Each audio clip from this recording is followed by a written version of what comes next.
Caríssimos irmãos e irmãs,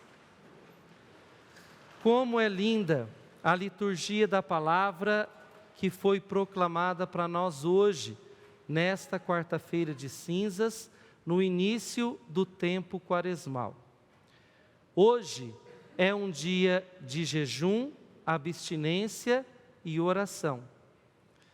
Nós devemos, assim, com a orientação da igreja, nos dedicar para este dia de quarta-feira de cinzas, que dá o pontapé inicial para o grande retiro que a gente chama de Quaresma, né?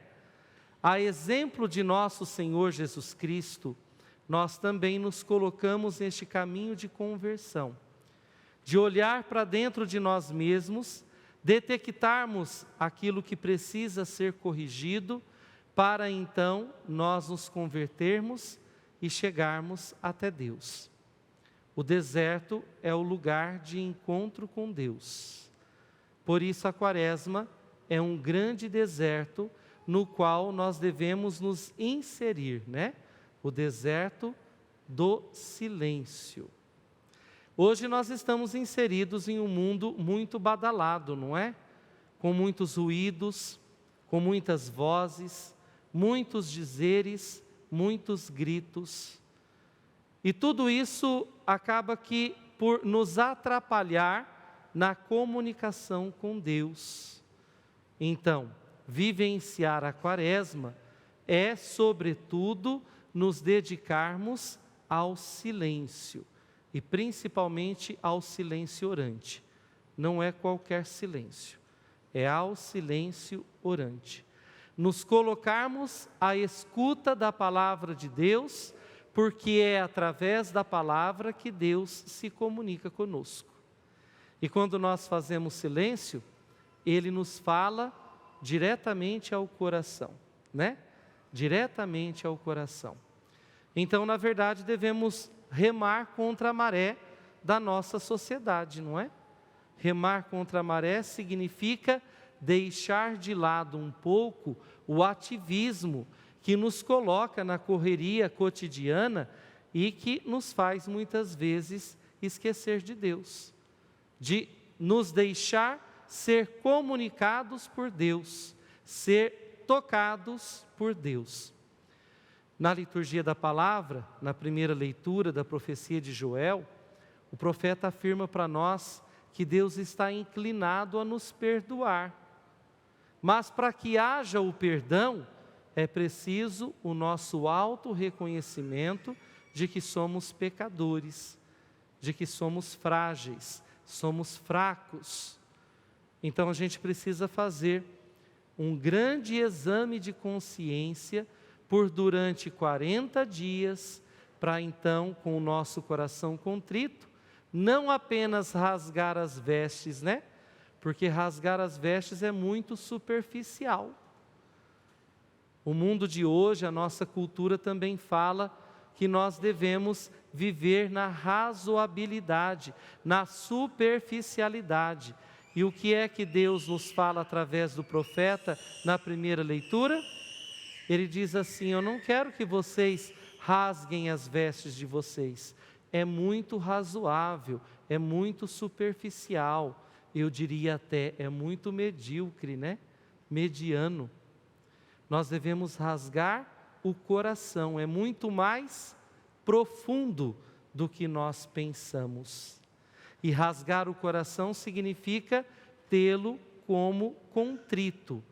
A contrição, ou seja, a condição de arrependimento é importante para tocar o coração de Deus, porque sendo um coração misericordioso e propenso a nos perdoar, Ele derrama sobre nós a sua infinita misericórdia e nos faz ser melhores. É preciso então rasgar o nosso coração. Se nós olharmos para a campanha da fraternidade deste ano, de 2022, que tem como tema fraternidade e amizade social, já ouviram falar? Tem tudo a ver com a primeira leitura e também com o Evangelho, é claro, né? Tudo a ver. Por quê? Porque a amizade social ela diz respeito a algo muito mais profundo do que apenas nós distribuirmos algumas esmolas, sem compromisso algum com os nossos irmãos e irmãs, especialmente aqueles mais frágeis da nossa sociedade. Os nossos bispos até têm nos orientado em alguns escritos, em algumas homilias, até mesmo o nosso bispo diocesano hoje de manhã, na catedral, quando nós abrimos em nível diocesano a campanha da fraternidade, aqui em São José do Rio Preto, ele falava assim, que a amizade social, ela é a curadora das nossas relações. A nossa sociedade anda muito doente no quesito das relações. As relações são muito superficiais hoje em dia, de aparência. O que é que o Evangelho nos fala? Ou através do Evangelho Jesus nos fala? Não é para você ficar se mostrando naquilo que você faz de bom para as pessoas, porque o que a mão direita faz, a esquerda não precisa ficar sabendo. Nós estamos na era da imagem. Tudo a gente posta no Facebook, no Instagram, não é assim? No status do WhatsApp, a moda agora é selfie, não é assim? Tudo bem, coisas boas precisam ser mostradas para poder motivar as outras pessoas a realizarem? Sim, mas na grande maioria, essas coisas boas não passam de apenas uma imagem. É preciso haver compaixão. Joel, na primeira leitura, expressa para nós um Deus compassivo. O que significa ter compaixão? Colocar-se no lugar do outro, sentir com o outro. Vocês acham mesmo que Deus, enviando o seu Filho Jesus Cristo para sofrer por nós, precisaria sentir conosco? Claro que não.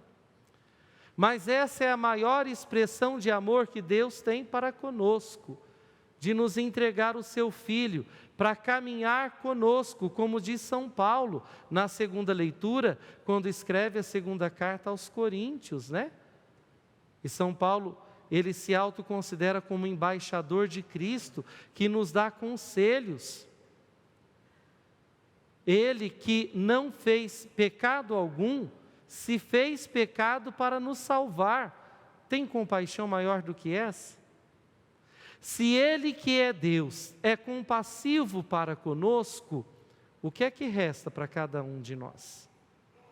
É claro que pela amizade social, nós devemos também ser compassivos uns para com os outros, colocar-se no lugar do outro, comprometer-se com o outro, não numa relação medíocre, mas profunda, não numa relação tóxica, né? Que muitas vezes a gente vê por aí, mas principalmente comprometer-se com o outro no amor fraterno, na solidariedade. Por fim, o Evangelho nos traz o famoso tripé sustentador da espiritualidade quaresmal, não é? Jejum, esmola e oração. E eu gostaria de compartilhar com vocês o que significam estes 3 pontos que sustentam a espiritualidade quaresmal. O jejum, a relação comigo mesmo. Como é que vai a minha relação comigo mesmo? O jejum aprimora a minha relação comigo mesmo para que não seja artificial, certo? A oração, a minha relação com Deus. Como é que vai a minha relação com Deus? A oração nos aprimora para não termos uma relação artificial com o nosso Pai e Criador. E por fim, o que mais? A caridade, né? Ou a esmola, a minha relação com o outro. Como é que vai a minha relação com o outro? Amizade social, né? Quando nós damos esmola ou fazemos caridade de coração sem se mostrar, nada mais, nada menos, nós estamos assim realizando a amizade social e aprimorando que a nossa relação com o outro, com o próximo, com o semelhante, não seja artificial. Que Maria, a Virgem das Dores, interceda a Deus por nós. E que nessa quaresma sejamos cada vez mais fiéis ao chamado de Deus para conosco. Louvado seja nosso Senhor Jesus Cristo. Para sempre seja louvado.